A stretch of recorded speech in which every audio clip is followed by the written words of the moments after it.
সাল্লাম যখন হিজরত করে মদিনার পথে রওনা হলেন, তখন তার সাথী ছিলেন হযরত আবু বকর সিদ্দিক রাদিয়াল্লাহু আনহু। দীর্ঘ মরুভূমির পথ, প্রচণ্ড ক্ষুধা ও তৃষ্ণা, এই অবস্থায় তারা পৌঁছালেন কুদাইত ও কাদিদের মাঝামাঝি এক নির্জন এলাকায়।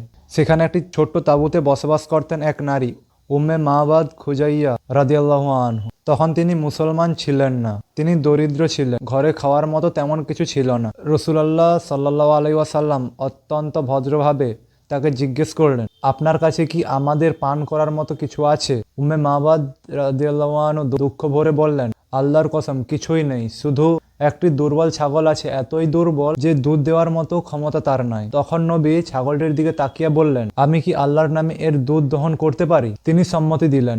রাসূলুল্লাহ ছাগলের থনে হাত বুলালেন, আল্লাহর নাম নিলেন। মুহূর্তের মধ্যেই সেই রোগা ছাগল দুধে ভরে গেল। বড় পাত্রে এত দুধ দহন হলো যে সবাই তৃপ্ত সহকারে পান করলেন।